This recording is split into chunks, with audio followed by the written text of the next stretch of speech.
Jadi, saya akan menjelaskan materi yang pertama, yaitu investasi dalam konteks bisnis dan juga ekspansi bisnis sebagai pertumbuhan dalam operasi, jangkauan pasar, atau penawaran produk atau layanan.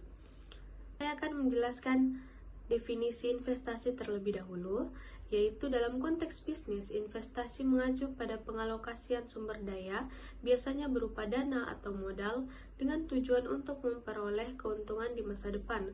Investasi dilakukan dengan harapan bahwa nilai yang dikembalikan dari investasi tersebut akan lebih besar daripada jumlah yang diinvestasikan. Nah, investasi dalam bisnis itu mempunyai dua jenis. Yang pertama yaitu investasi real, ini juga disebut sebagai investasi fisik atau aset modal. Ini adalah investasi dalam bentuk aset nyata yang digunakan untuk memproduksi barang atau jasa. Aset-aset ini memiliki wujud fisik dan merupakan bagian terpenting dari proses produksi. Contohnya yang pertama yaitu mesin dan peralatan pabrik. Yang kedua, bangunan dan gedung kantor. Yang ketiga, kendaraan operasional. Dan yang terakhir yaitu teknologi dan infrastruktur. Tujuannya yaitu meningkatkan kapasitas produksi, efisiensi operasional, dan produktivitas perusahaan.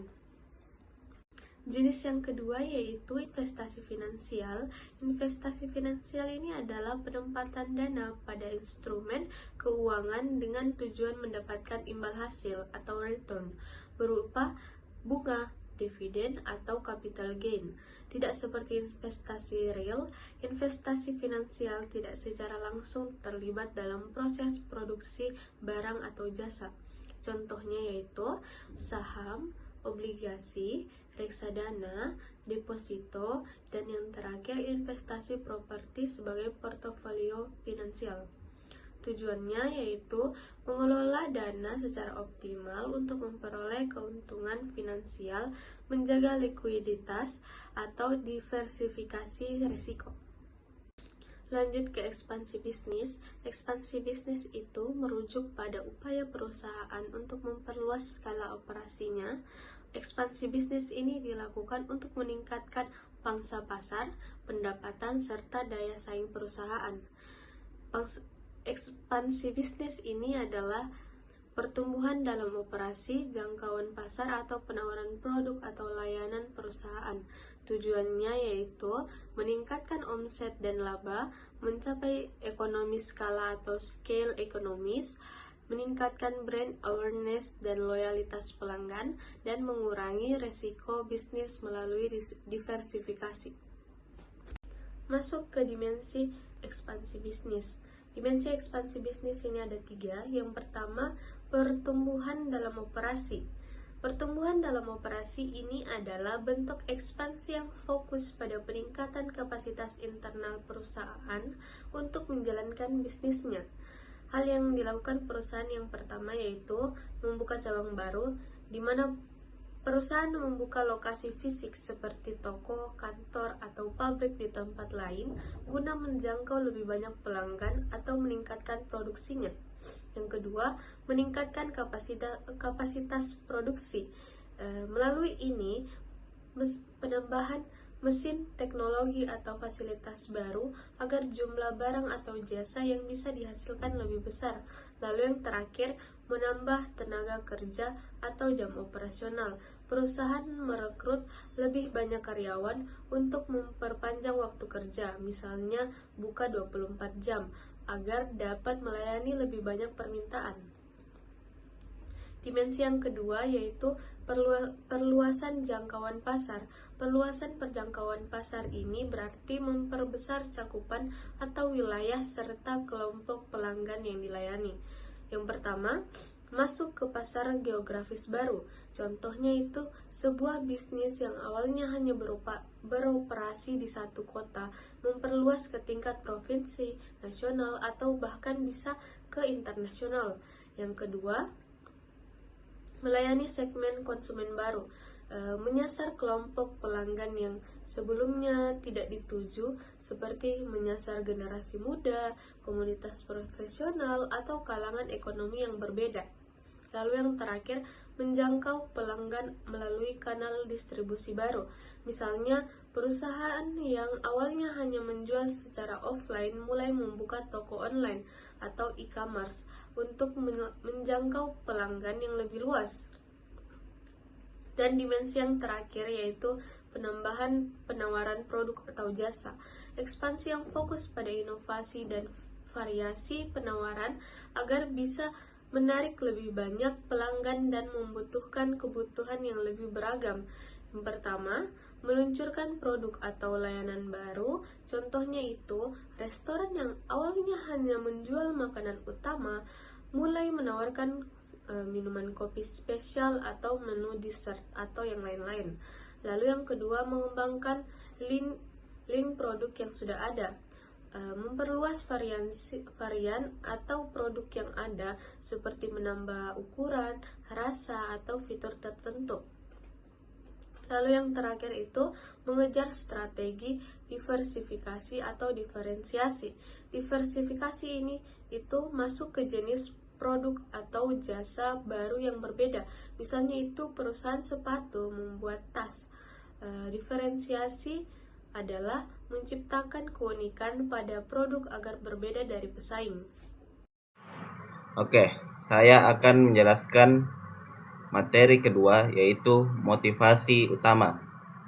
Motivasi utama perusahaan dalam berinvestasi dan melakukan ekspansi.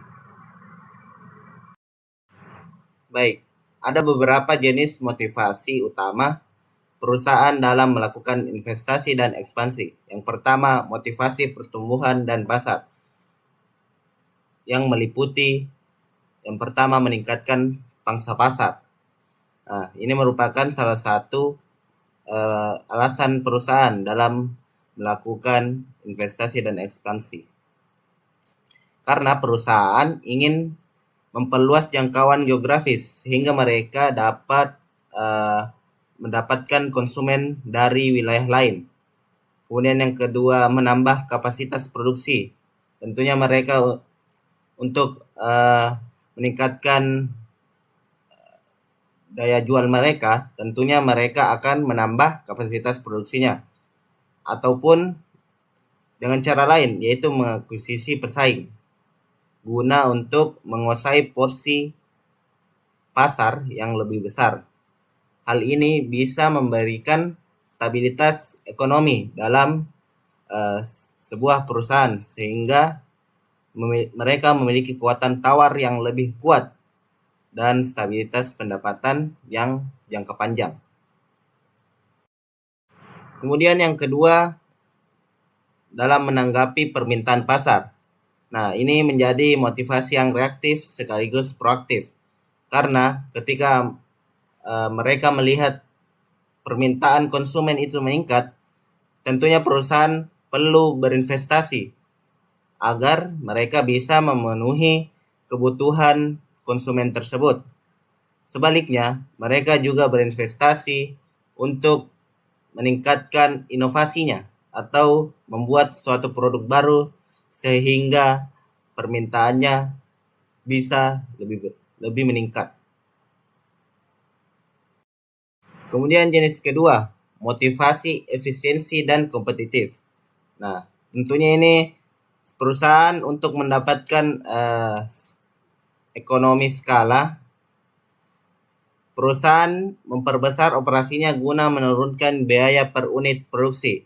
Dengan volume yang lebih besar, perusahaan dapat bernegosiasi lebih baik dengan pemasok, sehingga mereka dapat mengoptimalkan penggunaan sumber dayanya dan menyebarkan biaya tetap ke volume produksi yang lebih tinggi.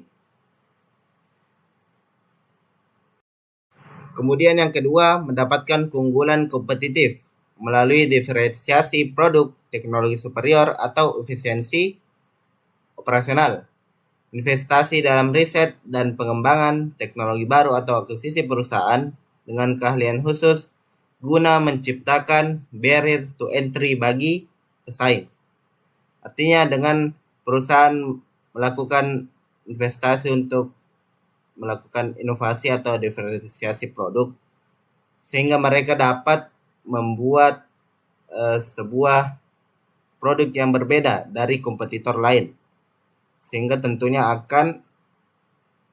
mereka akan lebih variatif dan lebih mudah mendapatkan konsumen, sehingga daya belinya itu lebih tinggi tentunya. Kemudian jenis motivasi yang ketiga yaitu motivasi, inovasi, dan adaptasi. Dengan mendorong inovasi yang melibatkan investasi dalam penelitian dan pengembangan teknologi baru atau talenta kreatif, perusahaan yang terus berinovasi dapat mempertahankan relevansinya di pasar yang dinamis dan menciptakan nilai tambah bagi konsumen. Artinya perusahaan itu bisa mempertahankan mungkin daya jualnya atau yang lain-lain sebagainya di pasar yang dinamis, dan ini bisa juga, inovasi ini bisa juga menjadi nilai tambah bagi konsumen karena tentunya produk yang baru atau yang unik tentunya memiliki nilai yang tambah bagi konsumen dibandingkan kompetitor yang lain tentunya. Kemudian diversifikasi risiko. Ini termasuk jenis motivasi yang terakhir, yaitu motivasi strategis perusahaan. Diversifikasi risiko ini mendorong perusahaan untuk berinvestasi di sektor atau geografis yang berbeda untuk mengurangi ketergantungan pada satu pasar atau produk. Akses ke sumber daya baru seperti bahan baku, teknologi atau talenta khusus juga menjadi motivasi penting, terutama dalam industri yang bergantung pada sumber daya tertentu. Kemudian yang kedua, sinergi dan integrasi. Sinergi dan integrasi vertikal atau horizontal dapat mengurangi biaya transaksi, meningkatkan kontrol atas rantai nilai, dan menciptakan efisiensi operasional. Motivasi-motivasi ini seringkali terkait dan dapat muncul bersamaan dalam satu keputusan investasi ataupun ekspansi. Perusahaan yang sukses biasanya memiliki visi yang panjang, sehingga mengintegrasikan beberapa motivasi ini dalam strategi pertumbuhan perusahaan mereka. Sekian materi saya. Terima kasih. Perkenalkan, nama saya Rabiah Al-Adawiyah dengan NIM H081241241056. Pada video ini saya akan menjelaskan jenis-jenis strategi bisnis. Adapun jenis strategi bisnis yang pertama yaitu perluasan internal. Jadi pertumbuhan organik merujuk pada peningkatan kapasitas perusahaan melalui sumber daya internal. Nah, strategi ini mencakup yaitu yang pertama peningkatan penjualan, yaitu meningkatkan volume penjualan melalui pemasaran yang lebih baik. Yang kedua yaitu pengembangan produk baru, yang dimana menciptakan produk baru untuk memenuhi kebutuhan pasar. Selanjutnya yang ketiga yaitu peningkatan efisiensi, yang dimana meningkatkan proses operasional untuk mengurangi biaya dan meningkatkan profitabilitas. Selanjutnya jenis strategi bisnis yang kedua yaitu perluasan eksternal, di mana merger dan akuisisi adalah strategi di mana perusahaan bergabung atau membeli perusahaan lain untuk memperluas operasinya. Nah, tipe-tipe ini termasuk merger, yaitu dua perusahaan bergabung menjadi satu entitas baru. Contohnya, penggabungan antara dua perusahaan yang memiliki produk komplementer. Dan yang kedua yaitu ada akuisisi, yang merupakan suatu perusahaan membeli saham mayoritas perusahaan lain untuk mengendalikan operasinya. Contohnya, akuisisi perusahaan yang memiliki teknologi baru. Selanjutnya, jenis strategi bisnis yang ketiga yaitu penetrasi pasar. Nah, strategi ini fokus pada meningkatkan pangsa pasar produk yang sudah ada. Taktik yang digunakan meliputi ada promosi intensif, yaitu meningkatkan upaya pemasaran untuk menarik pelanggan baru. Selanjutnya, dengan penyesuaian harga, yaitu mengubah harga untuk membuat produk lebih menarik dibandingkan pesaing. Selanjutnya ada distribusi yang lebih luas. Nah, taktik ini dilakukan dengan memperluas saluran distribusi untuk menjangkau lebih banyak pelanggan. Selanjutnya, jenis strategi bisnis yang keempat yaitu dengan pengembangan produk. yang dimana pengembangan produk ini adalah strategi untuk menciptakan produk baru atau meningkatkan produk yang sudah ada. Adapun langkah-langkahnya meliputi yang pertama, ada riset dan pengembangan. Nah, investasi dalam penelitian untuk menciptakan inovasi. Langkah selanjutnya itu ada uji pasar, yang dimana dengan menguji produk baru di pasar terbatas sebelum peluncuran penuh. Yang selanjutnya juga ada dengan langkah umpan balik pelanggan. Dengan cara ini mengumpulkan umpan balik untuk meningkatkan produk. Selanjutnya jenis strategi bisnis yang kelima yaitu dengan diversifikasi. Nah, diversifikasi merupakan strategi untuk memasuki sektor baru atau pasar baru dengan produk baru. Nah, diversifikasi ini terdapat dua jenis yaitu diversifikasi terkait, yaitu memasuki lini bisnis baru yang berkaitan dengan bisnis inti. Yang kedua ada diversifikasi tidak terkait, yaitu dengan memasuki bidang yang sama sekali berbeda untuk mengurangi risiko. Selanjutnya yang keenam ada jenis strategi bisnis ekspansi internasional. Nah, strategi ini memasuki pasar luar negeri, yang dimana taktik yang paling umum digunakan yaitu ada waralaba, dengan memberikan hak kepada pihak lain untuk menggunakan model bisnis. Selanjutnya ada joint ventures, yang dimana membentuk kemitraan dengan perusahaan lokal untuk berbagi risiko dan sumber daya. Dan selanjutnya ada taktik ekspor langsung, yang dimana menjual produk langsung ke pasar internasional tanpa perantara.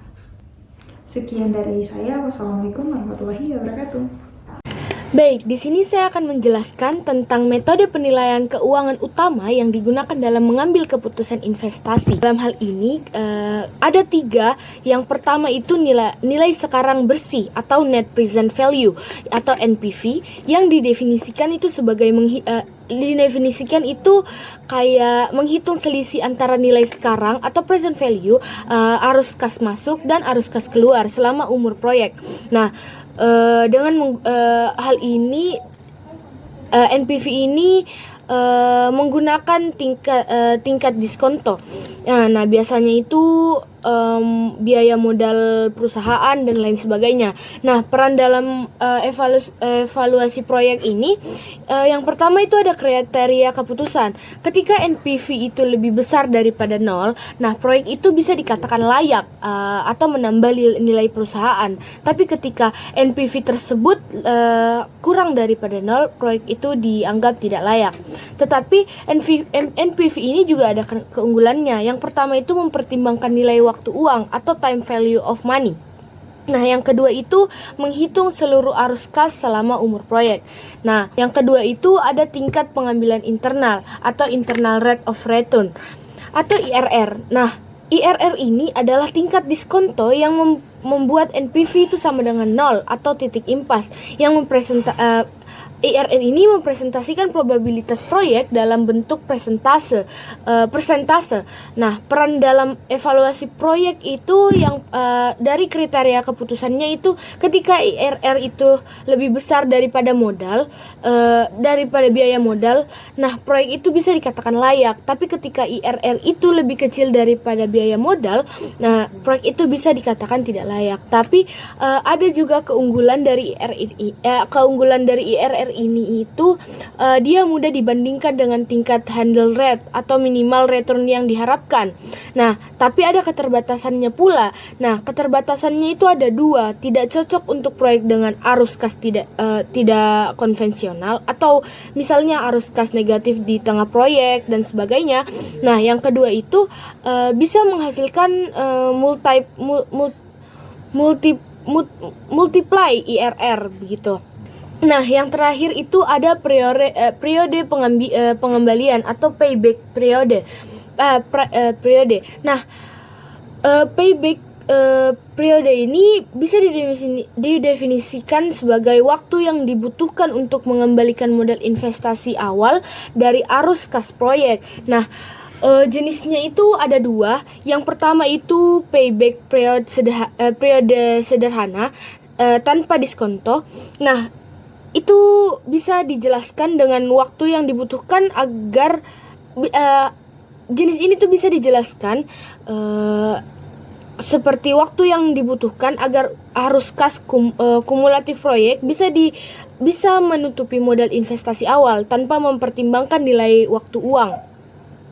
Nah, yang kedua itu ada discount payback period. Nah, ini tuh kayak mempertimbangkan nilai waktu uang atau bisa dijelaskan dengan waktu yang dibutuhkan untuk menutup investasi awal dengan mempertimbangkan nilai waktu uang. Nah, perannya itu dalam evaluasi proyek, yang pertama itu ada di kriteria keputusan.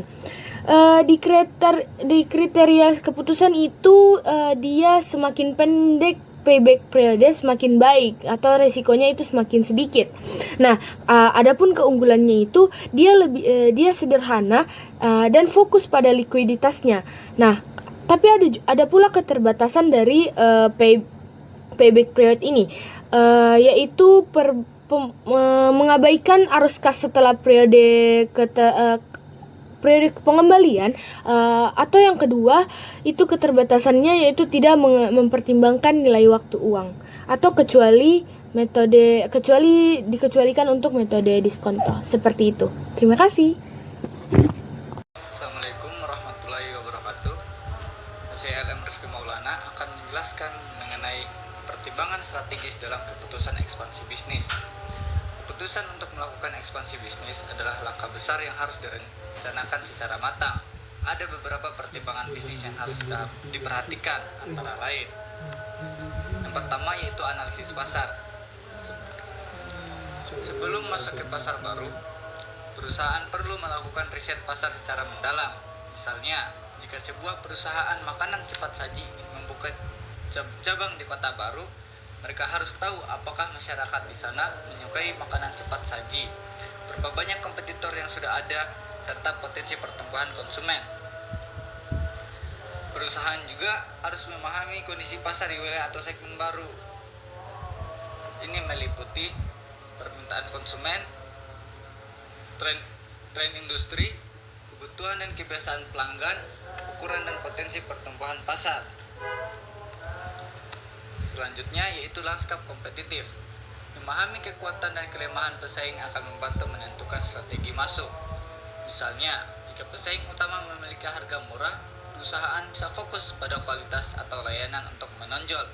Jika pasar sudah jenuh, mungkin strategi kolaborasi atau diferensiasi lebih cocok.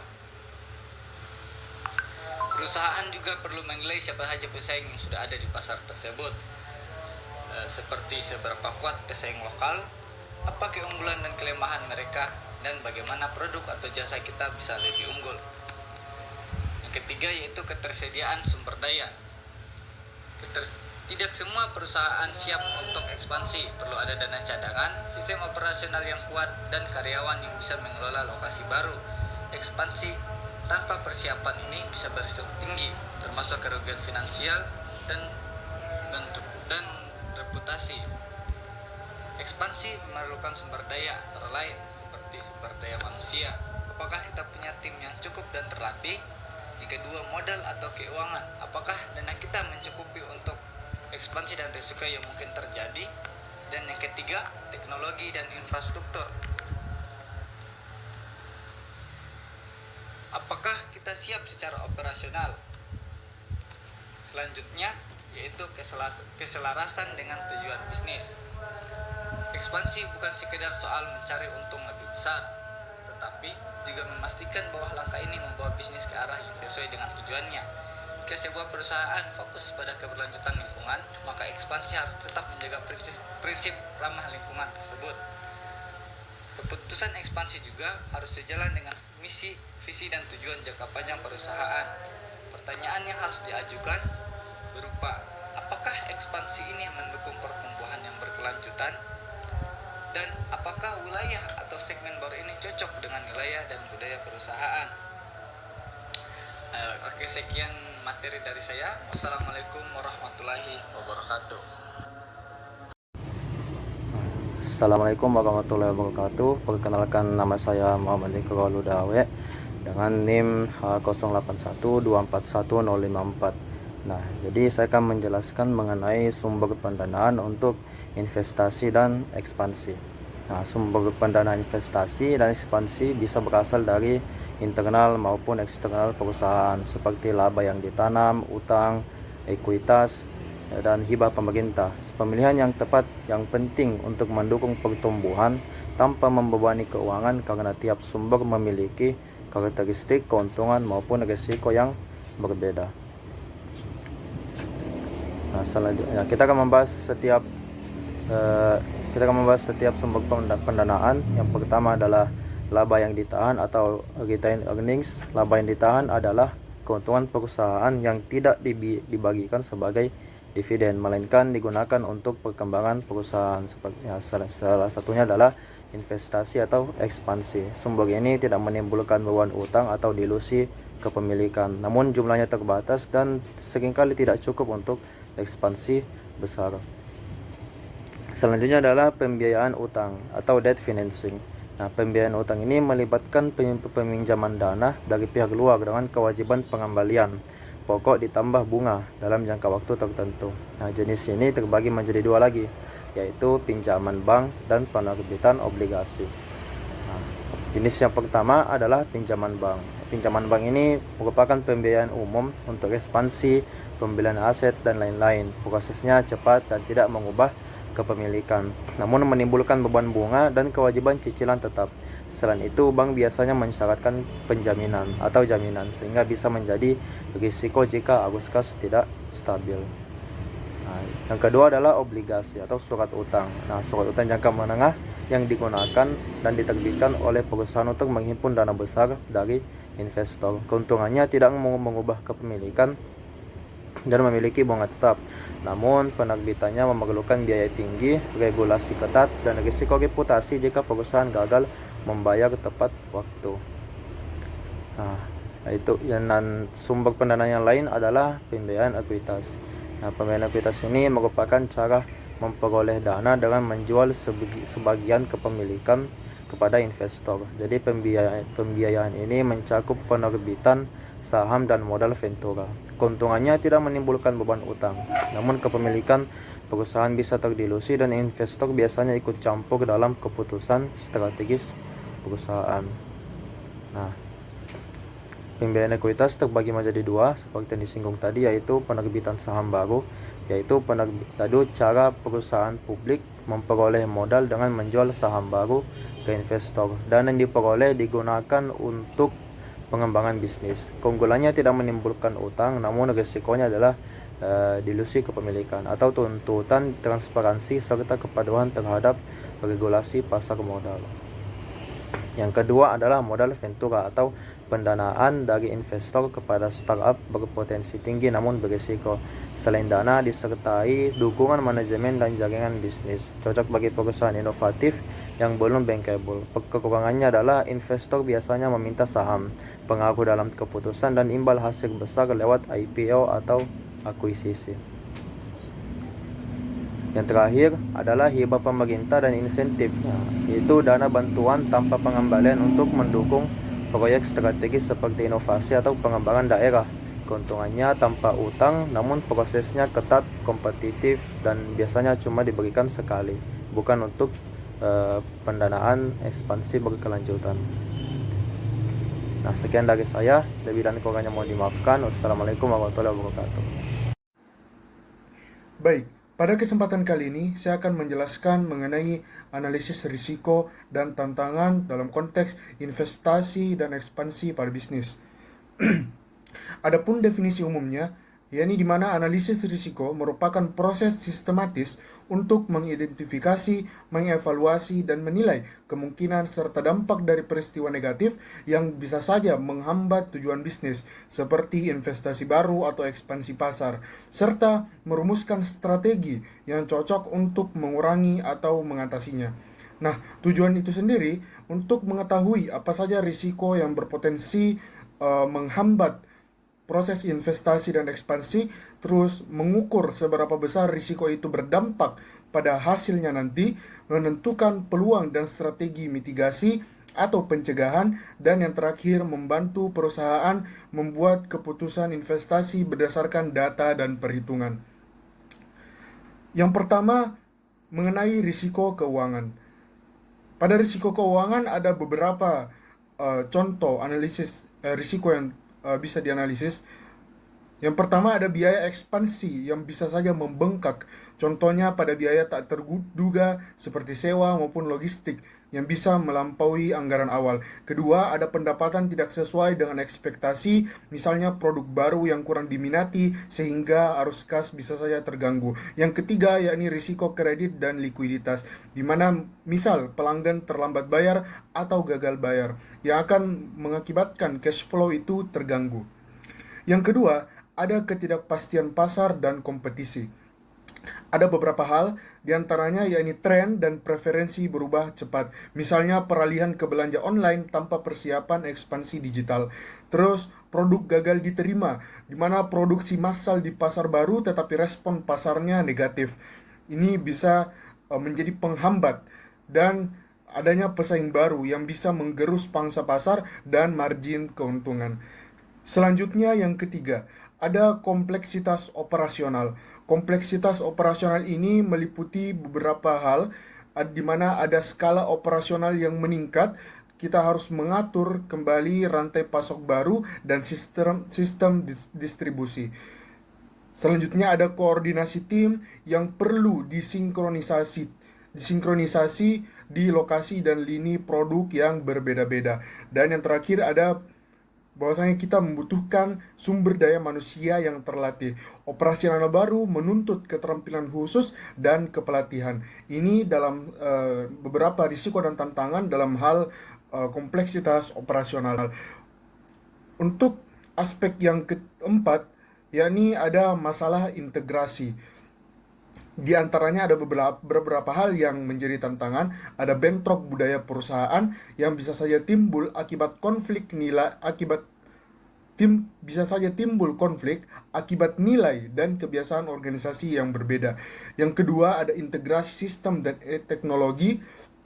Di antaranya meliputi data, IT, SOP yang perlu disinkronisasi. Dan yang terakhir ada resiko kehilangan talenta.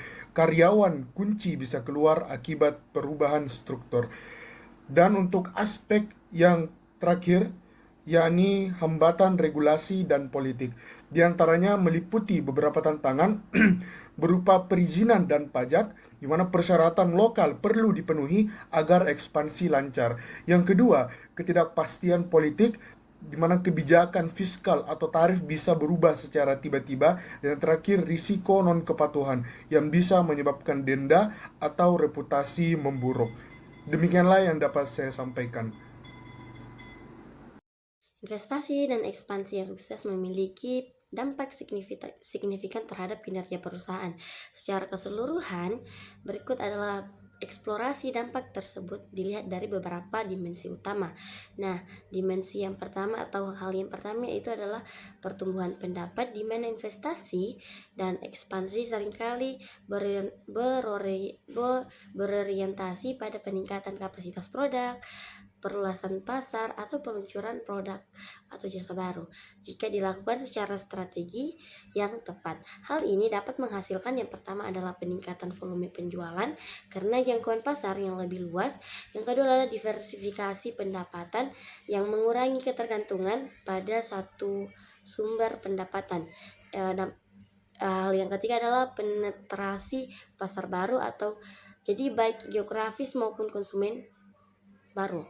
Contohnya adalah perusahaan retail yang membuka cabang baru di wilayah yang berkembang akan mengalami lonjakan penjualan dari pelanggan baru di area tersebut.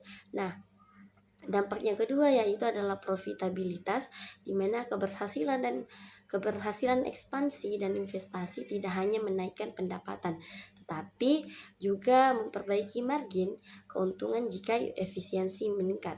Nah, keuntungan yang pertama adalah skala ekonomi, biaya tetap tersebar pada volume produksi per penjualan yang lebih besar. Efisiensi proporsional, teknologi atau sistem baru yang meningkatkan produktivitas. Yang ketiga adalah keunggulan kompetitif, produk baru atau fitur unggulan yang memungkinkan perusahaan menetapkan harga premium. Namun, profitabilitas bisa menurun sementara jika investasi besar belum menghasilkan imbal balik dalam jangka pendek. Oleh karena itu, waktu pengembalian investasi atau payment payment period sangat penting untuk diperhatikan. Nah, yang dampak yang ketiga adalah penilaian pasar atau market valuation. Nah, investasi dan ekspansi yang dipandang strategis dan menjanjikan oleh pasar dapat meningkat. Nah, hal yang pertama adalah harga saham bagi perusahaan publik. Yang kedua adalah minat investor karena prospek pertumbuhan yang menjanjikan. Yang ketiga adalah rasio evaluasi seperti price to earning atau PE, price to book atau PTB, dan enterprise value and EBITDA atau EV/EBITDA yang mencerminkan kepercayaan investor terhadap prospek masa depan perusahaan. Nah, penilaian pasar juga sangat dipengaruhi oleh persepsi resiko. Jika ekspansi dianggap terlalu agresif atau tidak sejalan dengan tren industri, pasar bisa merespon negatif. Nah, yang keempat adalah keberlanjutan jangka panjang. Investasi dan ekspansi yang terencana dengan baik mendukung yang pertama adalah ketahanan bisnis dan daya saing jangka panjang, antara lain melalui diversifikasi risiko, ekspansi ke lini bisnis atau wilayah baru, melindungi perusahaan dari kejatuhan di satu sektor atau pasar. Yang kedua adalah inovasi berkelanjutan, investasi dalam teknologi ramah lingkungan dan efisiensi energi dan produk berkelanjutan membantu perusahaan memenuhi regulasi dan harapan konsumen. Yang ketiga adalah membangun kapasitas organisasi, termasuk pengembangan SDM, sistem digital, dan manajemen rantai pasok yang adaptif terhadap perubahan. Nah, itulah tadi dampak investasi dan ekspansi yang sukses.